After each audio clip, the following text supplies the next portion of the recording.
সুপারসেটিং rules 3।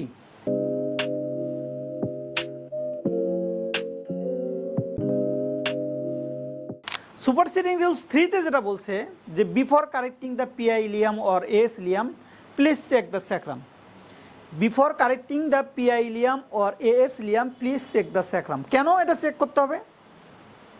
PI Ilium যদি থাকে তাহলে পিআই ইলিয়াম কম্পেনসেট করে স্যাক্রামকে, আনইভেন প্রেশার দেয় কোথায়? স্যাক্রামকে। অথবা এস ইলিয়াম যদি থাকে, এস ইলিয়াম কম্পেনসেট করে স্যাক্রামকে, লাম্বারকে।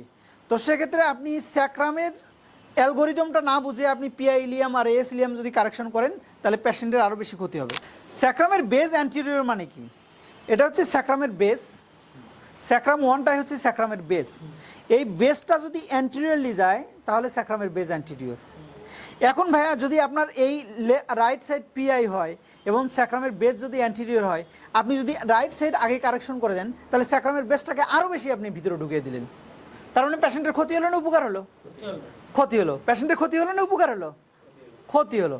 এই জন্য বলছে before correcting the PI ilium or S ilium please check the sacrum. Before correcting the PI ilium or S ilium please check sacrum. দেখেন আমি আবার বলছি, স্যাক্রামের বেস যদি অ্যান্টিরিয়র হয়, সাথে যদি রাইট সাইড আপনার পিআই হয়, রাইট সাইড পিআই, এখন আপনি এই অ্যান্টিরিয়র কারেকশন না করে যদি আপনি পিআই কারেকশন করেন তাহলে কিন্তু আপনার কি হবে? বেসটা আরও বেশি ঢুকে যাবে।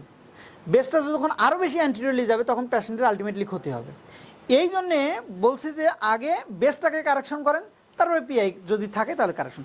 আমরা যদি এবার বেসটাকে কারেকশন করি, বেস কারেকশন অ্যান্টিরিয়রলি আছে, আমরা যদি পোস্টেরিয়রলি নেই তাহলে স্যাক্রাম এই ইলিয়ামটাও কিন্তু পোস্টেরিয়রলি চলে আসলো।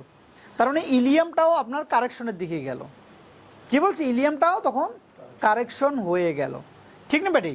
ইলিয়ামও কারেকশন হয়ে গেল। সো স্যাক্রামের বেস আগে কারেকশন করেন, তারপরে পিআই ইলিয়াম কারেকশন করেন, অথবা অ্যালগোরিদম মেনে কারেকশন করেন। অর্থাৎ যে সাইডে এস থাকে, ধরেন এই সাইডে এস প্লাস বেস অ্যান্টিরিয়র, তাহলে আপনি এসটাকে আগে কারেকশন করেন।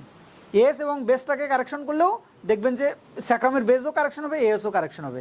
দেন তারপরে যদি পিআই থাকে তাহলে পিআই ঠাস করে মারেন।